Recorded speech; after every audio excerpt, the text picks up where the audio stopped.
আসসালামু আলাইকুম। Hello guys, আমরা প্রথম পর্বে কিভাবে নীরবে ধনী হওয়া যায় এর প্রথম অভ্যাসটা সম্পর্কে আলোচনা করেছিলাম। আজকে আমরা কিভাবে নীরবে ধনী হওয়া যায় এর দ্বিতীয় অভ্যাস সম্পর্কে আলোচনা করব। প্রথম অভ্যাসটা অত্যন্ত গুরুত্বপূর্ণ ছিল, তাই ভিডিওর লিংকটা ডেসক্রিপশনে দিয়ে দিলাম।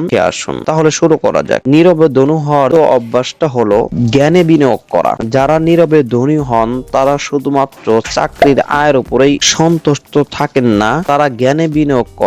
তাদের দক্ষতা বাড়ানো, ট্রেড জানা এবং বাজারের চাহিদা বোঝার চেষ্টা করেন। বিভিন্ন কোর্স, ব্লগ, বই পড়া বা অভিজ্ঞদের অনুসরণের মাধ্যমে নিজেদের মূল্য বাড়িয়ে নেন। নতুন কোন সুযোগ এলেই তারা সেটা লুফে নেন। আমরা উদাহরণ তো বলতে পারি, আবু বকর আর আব্দুর রহমান দুজন ভালো বন্ধু ছিল। দুজনেই মোটামুটি সচ্ছল, দুজনেই এখন ভালো বেতনে চাকরি করে, কিন্তু আবু বকর চাকরির উপরেই সন্তুষ্ট থাকেন এবং সে আলাদা দক্ষতা বাড়ানোর কোনো চেষ্টা করতেন না বা প্রয়োজন বোধ করতেন না। অন্যদিকে আব্দুর রহমান চাকরির পাশাপাশি বিভিন্ন কোর্স কেনা, বই কেনা, অভিজ্ঞদের অনুসরণ করার মাধ্যমে তার দক্ষতা বাড়িয়ে তোলেন। এখন দেখা যায় আবু বকর যেহেতু সে শুধু চাকরির উপরে নির্ভরশীল হয়ে পড়ে, তাই তার এক সময় চাকরি চলে যায়, কিন্তু তার অন্য কোনো দক্ষতা না থাকার কারণে তার টাকা যেগুলো জমানো ছিল এগুলো ভেঙে ভেঙে খেতে খেতে টাকা শেষ হয়ে যায়। আসলে ওই কোম্পানিটা বন্ধ হয়ে যায়, যার কারণে সবারই চাকরি চলে যায়। আব্দুর রহমানের চাকরি চলে যাওয়ার পরে তার যেহেতু বিভিন্ন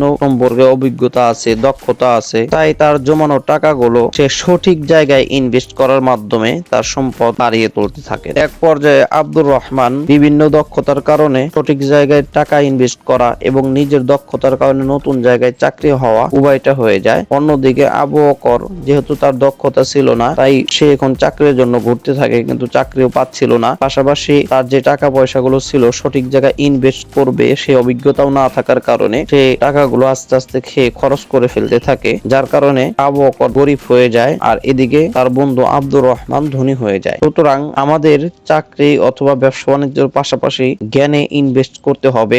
এটা অত্যন্ত গুরুত্বপূর্ণ বা জরুরি, কারণ কখন ব্যবসার হাল কোন দিকে যায় এটা বোঝা যায় না। কিন্তু যদি দক্ষতা বাড়ানো বা আমাদের জ্ঞানে ইনভেস্ট করতে থাকি, তাহলে এই জ্ঞানই আমাদেরকে বলে দেবে এখন কোন সিদ্ধান্ত নিতে হবে, কোন রাস্তায় হাঁটলে আমরা সফল হতে পারবো। তাই বন্ধুরা, প্রত্যেকেই নিজের জ্ঞানে ইনভেস্ট করুন। এটা নীরবে ধনী হওয়ার একটা গুরুত্বপূর্ণ অভ্যাস, যেই অভ্যাস গড়ে তুলেই মূলত ধনীরা ধনী হতে থাকে, আর যেই অভ্যাসটা গরিবদের না থাকার কারণে তারা গরিবই থেকে যায়। আমাদের প্রথম ভিডিওটা ডেসক্রিপশনে দেওয়া আছে।